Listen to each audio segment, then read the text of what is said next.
O great and powerful Ra, God of everything that is and will be, why have you forsaken us mere mortals by giving us this colossal and ungodly pile of shit?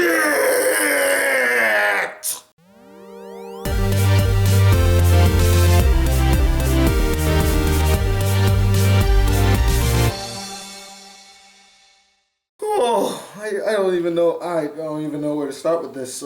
Hey guys, I'm the Black Critic Guy, and what a way to end February, as I'm here today to review the film Gods of Egypt, or as I like to call it, video game Lion King Akunuma Fuck You version. So Gods of Egypt follows this one god named Simba. I mean Horus. I meant to say Horus, guys. I don't know what came over me. I mean, after all, this film has nothing in common with Lion King. I mean, come on, that's silly. But anyway, so it's about this god named Horus, and he's about to be made the next king by his father Mufasa. I mean, Osiris. I meant to say Osiris, guys. I'm sorry, I'm just screwing up so much already in this review. But anyway, so he's about to be made king by his father Osiris, but then his uncle Set. What is wrong with me today? Oh man, I keep getting these names mixed up. Anyway, his uncle Set comes in, disrupts the whole event, kills his father right in front of him, and then steals his powers and banishes him from the kingdom. And now Set is ruling over the kingdom with an iron fist. And then we cut to this one human named Beck, which is a really bizarre Egyptian name, like Beck.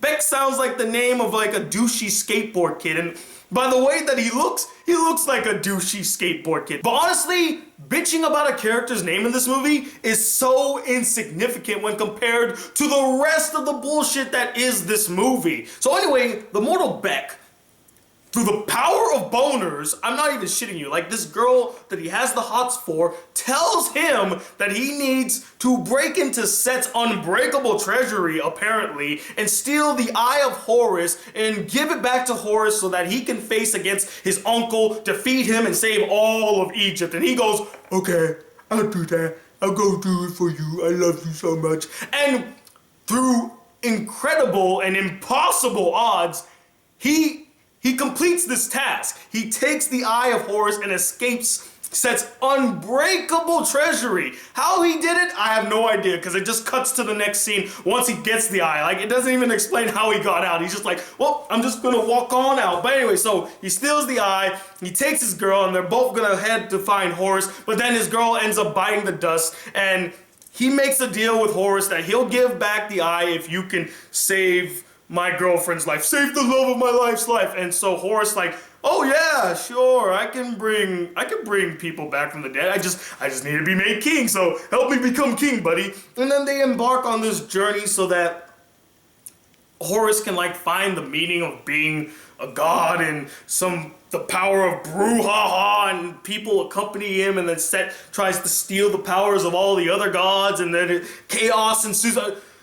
Oh my goodness. The plot is so incoherent and sloppy. It's just convolution over convolution. It's so hard to really gauge what the fuck was going on in this movie, guys. Now, I would be lying to you guys if I said that I wasn't a bit interested in seeing this film. I mean, from what I saw in the trailers, it looked like it could be a really campy but entertaining popcorn action flick. I mean, yes, it looked like CGI overload, but I mean, as long as the action was well handled and it was enticing and fun, you know, I could just turn my brain off and enjoy a movie for 2 hours.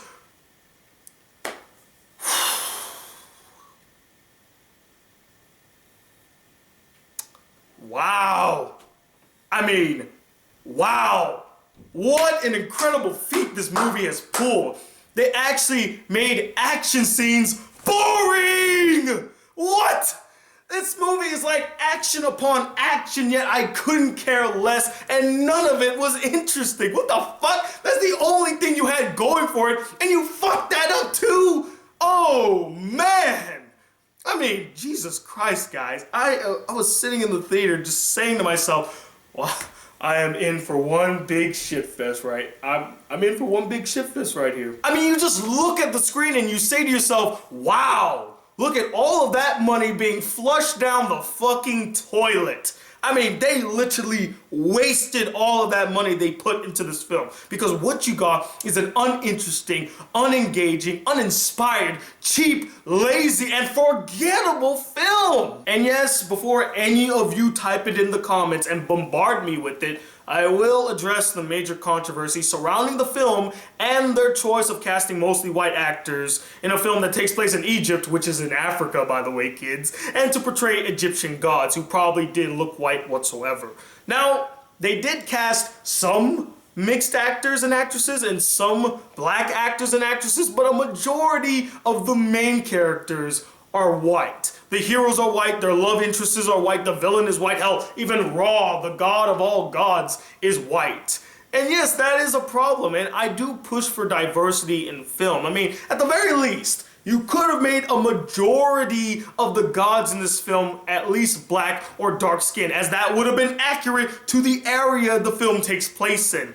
But I said this before, and I'll say it again, it's not about the color of the actors or actresses' skin, it's about the content of their acting and the content of the material in the film.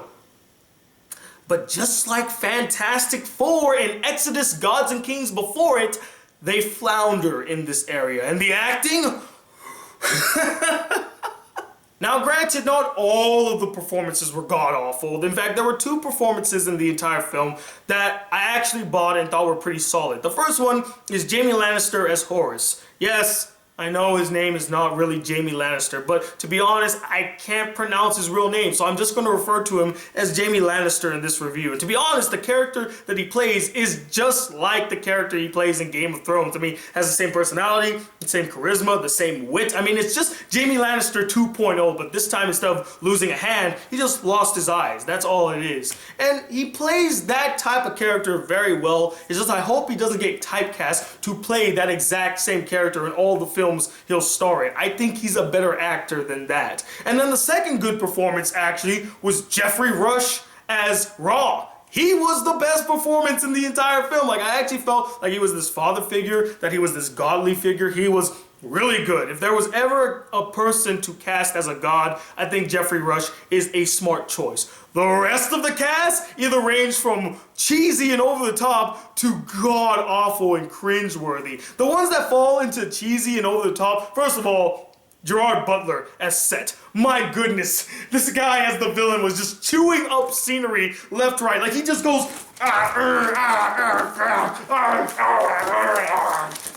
give me more scene, guys. And funny enough, I felt like he was, throughout his entire performance, he was just channeling King Leonidas from 300. Like, his performance is basically just a douchier King Leonidas. Another really over-the-top performance that was actually very cringe-worthy to watch, like I was just cringing every time I saw him on screen, was Chadwick Boseman as the God of Knowledge. I'm just like watching him on screen like, you're a better actor than this. You're freaking Black Panther. What the fuck are you doing in this movie, Chadwick? You don't need to be in this shitty movie, man.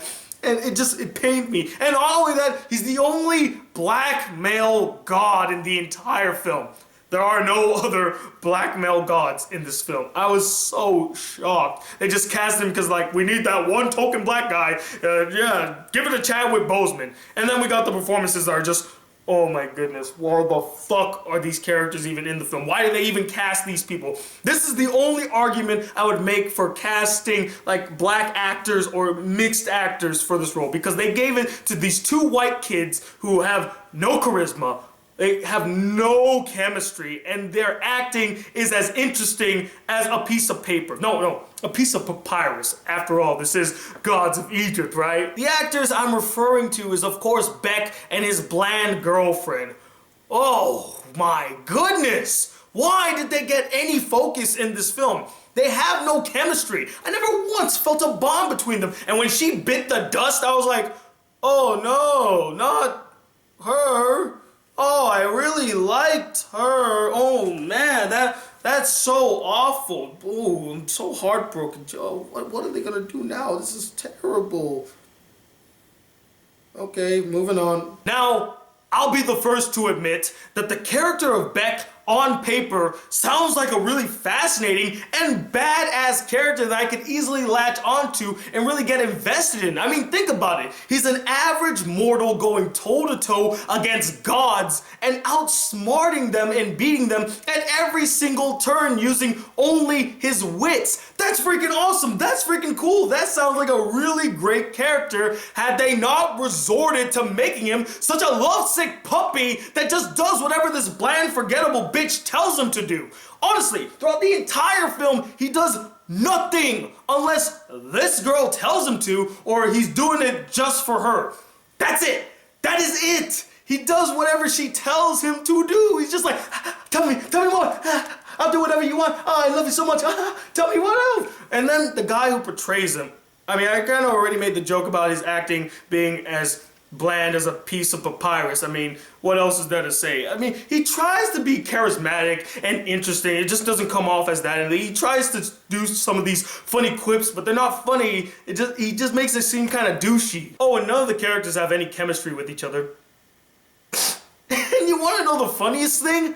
The characters and the acting aren't even the worst part about this film. Ironically, they're the only saving grace this film has to offer, as the rest of the film, oh my goodness, it's a complete farce. The CGI in this film, not only was it overused as fuck, to the point where it didn't look spectacular, it just came off as really annoying. Do we really need this shot to be CGI? Can't we just have an actual set? Please, no more CGI. But it is cheap and lazy, as if they didn't give two shits to actually put some effort into the CGI. I mean, it looks like it was ripped straight out of a video game. I'm not even lying. There are sequences in this film where I was like, okay, jump, fly, up, down, go, dodge, fuck! God damn it, now I gotta do the level all over again. It honestly felt like a PS2 game that was trying desperately hard to convince us that it wasn't a PS2 game. Next, the action. I kind of touched upon this already, but it wasn't thrilling. It wasn't engaging. In fact, it's as cheap as the CGI. I mean, it really felt like stage fighting. It was so unconvincing. And I don't care how many slow-mo scenes you put in the movie, guys.